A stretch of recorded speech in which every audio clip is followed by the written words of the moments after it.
Good morning guys! Today dumating na po ang aking in-order online. It is an electric sock. So, pagka-open pala talaga ng post office, punta na ako talaga to get it. It was delivered yesterday, April 27, and it says if not collected by May 11, it will be returned to sender.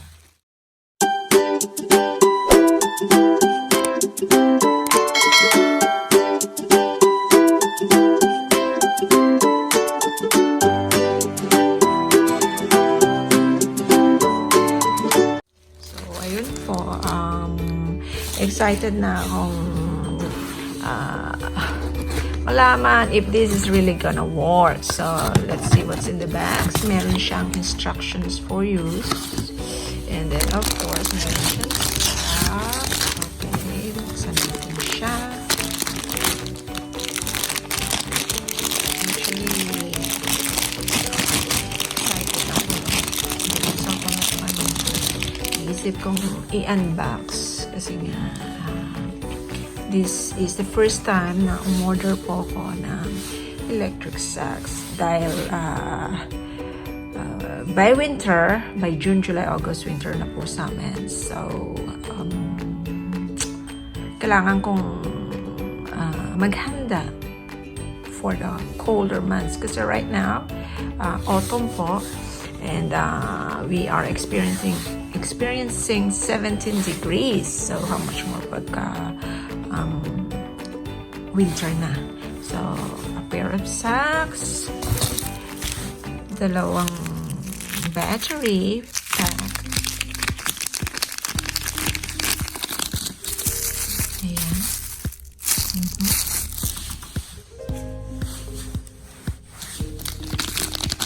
kasi dalawang socks, so tig-isa pala siyang battery. I was thinking nung in-order ko to online, isasaksak ko to there sa outlet, sa port, and then after being charged, syempre gagamitin ko na. Yung pala, ang mangyayari, I have to individually charge the battery at meron siya lalagyanan ng battery dito. Tapos isasaksak mo siya doon. Figure out ko lang siya. Ayan po yung saksakan. That one. And then meron sa adapter na pang Australia. And then the charger na yan. Ganyan po.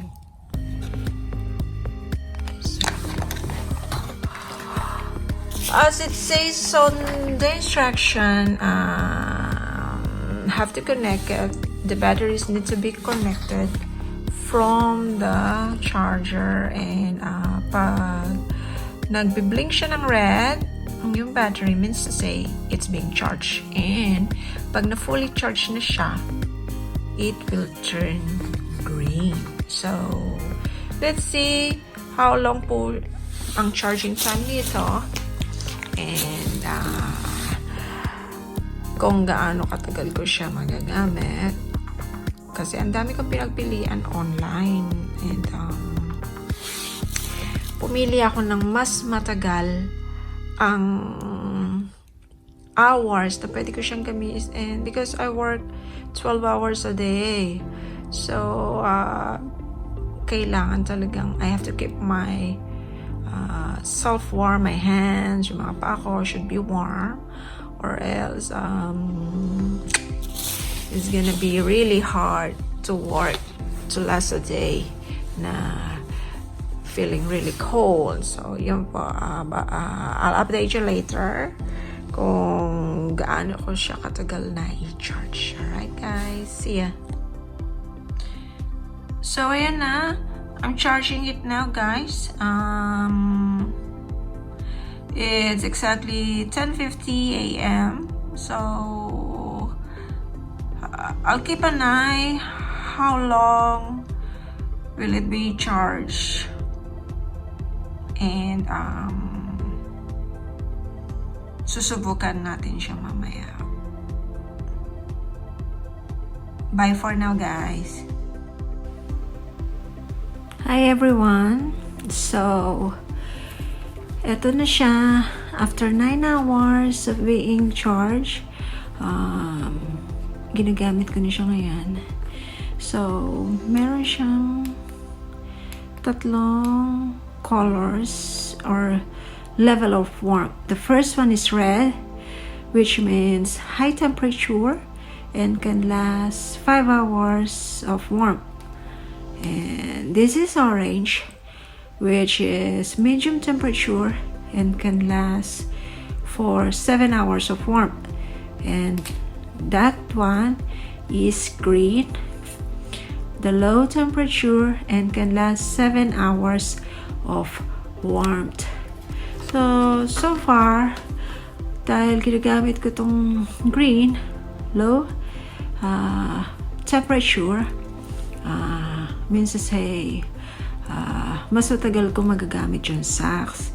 And meron siyang slot dito where you can keep the battery, and this is the cord wherein the cord is connected to the socks, so we can keep it clean and tidy, so hindi siya sagabal sa atin. So parang ordinary socks lang na gamit. And ito yung kabila. We'll press it. Same. Use the green one, the low temperature, and keep it clean and tidy. So maglalabas ng bahay, okay, naka-skirt ka or joggers or pants, it's all good. It's clean and tidy. No one would notice na you're using a electronic socks. So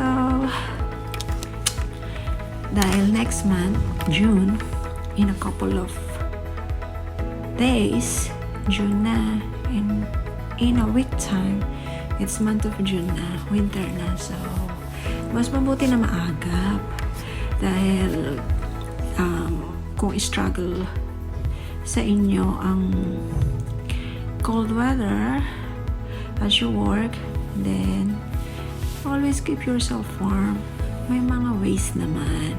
So itong electric socks na to is only $55 sa Kogan, and in 3 days nakuha ko na siya kagad. So I'm happy. I'll be able to keep myself warm even during winter months. Lalo na ang unang pinapasok ng lamig sa akin or nilalamig is yung feet ko. So pag nilamig na yung feet ko, sunod na yung other parts of my body lumalamig.